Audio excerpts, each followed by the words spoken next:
जय जिनेन्द्र देवानुप्रिय। जयचंद नाम का एक सेठ था। वह हस्तिनापुर नगरी के जो बाकी के सेठ और साथी थे उनके साथ में व्यापार करने के लिए जा रहा था। जब वह एक जंगल में से जा रहे थे तो रात्रि के समय में सोने के लिए सबने टेंट लगाए। उसे लगा कि इतने आवाज और इतने इसमें मैं नहीं सो सकता हूँ, इसलिए उसने उसका जो टेंट था वह दूर जाकर थोड़ा लगाया था। अब क्या हो गया कि दिन भर की थकान के कारण से उसे भी गहरी नींद लग गई थी और बाकी के लोगों को पता ही नहीं था कि ये कहीं और जाकर सोया हुआ है। जब सुबह उठे तो जो सब बाकी के साथी और सेठ थे वह आगे की तरफ रास्ते में लग गए। जब जयचंद की नींद खुली तब उसे ध्यान में आया कि अरे मैं तो दूर हूँ। उसने फटाफट खुद को समेटा और जहां पर उसका साथी लोग रुके हुए थे वहां पर गया तो देखा तो वहां पे कोई नहीं था, वहां पे सब आगे निकल चुके थे। वह शौक हो गया कि अरे मैं अभी लोगों को किस तरह से ढूंढूंगा। इसी तरह से सोचते सोचते वह जंगल में ढूंढने की कोशिश करते रहता। उसी वक्त में अचानक से एक जो हाथी था जंगल का वह बहुत ज्यादा मदमस्त हो गया था और वह जयचंद के पीछे लग गया। जयचंद दौड़ने लग गया तो वो हाथी भी उसके पीछे बहुत तेजी से दौड़ रहा था। आखिर जयचंद ने जोर से छलांग लगाकर ऊपर के पेड़ की एक डाली पकड़ ली। जैसे ही उसने डाली पकड़ी वह हाथी को और गुस्सा आ गया और हाथी जोर जोर से उस पेड़ को गिराने की कोशिश करने लग गया। पर जयचंद का जैसे ही ध्यान गया तो अरे वह उसने जो जिस डाली को उसने पकड़ा हुआ था वो डाली के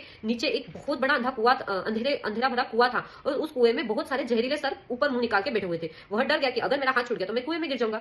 और उसी वक्त उसका ध्यान गया कि जिस जाली को उसने पकड़ा हुआ है उसको कई सारे चूहे मिलके कुछ तो दांतों से तोड़ भी रहे हैं।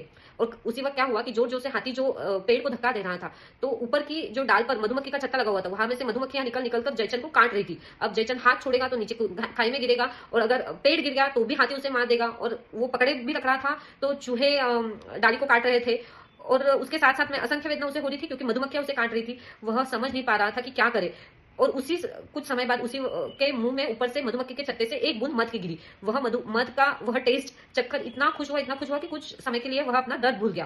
फिर से जो से हाथी धक्का दे रहा था फिर से एक बूंद मध की टपकी। वह फिर से खुश हुआ और खुद का दर्द भुलाने की कोशिश करने लगा। उसी समय वहां से एक विद्याधर देव जा रहा था। विद्याधर देव ने जयचंद को देखा, उसे बहुत दया आई। उसने जयचंद को बोला कि तुम मेरे विमान में जाओ और मैं तुम्हें जहां चाहिए वहां छोड़ दूंगा। अब वो विद्याधर देव को रिक्वेस्ट करने लगा कि प्लीज कुछ समय रुक जाओ, अगली बूंद मध की मेरे मुंह में आने दो, उसके बाद मैं तुम्हारे साथ में आऊंगा। जैसे अगली बूंद उसने चखी विद्याधर बोला चलो घाई करो जल्दी से चलो।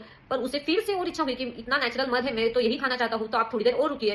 विद्याधर कुछ और समय रुका। आखिर विद्याधर ने उसे कहा कि मैं तुम्हें एक पूरा डिब्बा मध का लाके दे दूंगा, अभी तो तुम यहाँ से चलो। पर जयचंद सुनने की कोशिश नहीं, समझने की कोशिश नहीं कर रहा था। वो बोल रहा था कि नहीं, जो नेचुरल हनी है उसकी टेस्ट ज्यादा अच्छी रहती है, मैं तो ये नेचुरल मध कुछ और समय खाना चाहता हूँ, आप कुछ और देर रुकिए। आखिर विद्याधर देव परेशान होकर खुद तो निकल लिए और इधर चूहों ने पूरी तरीके से उस डाली को काट लिया था। वह डाली से नीचे गिर के और उस कुएं में गिर गया। वहां पे जहरीले सर्पों ने जयचंद को काट के जहर के कारण से उसकी मौत हो गई।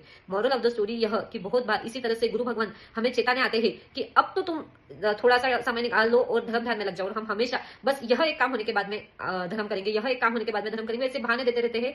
और ऐसे बहाने देते देते समय तो खत्म होते जाता है। गुरुवर तो उनके उनके आत्म कल्याण में लगे हुए हैं, हमारा आत्म कल्याण रह जाता है। तो चेतिए और खुद का आत्म कल्याण इसी समय से करना शुरू कीजिए।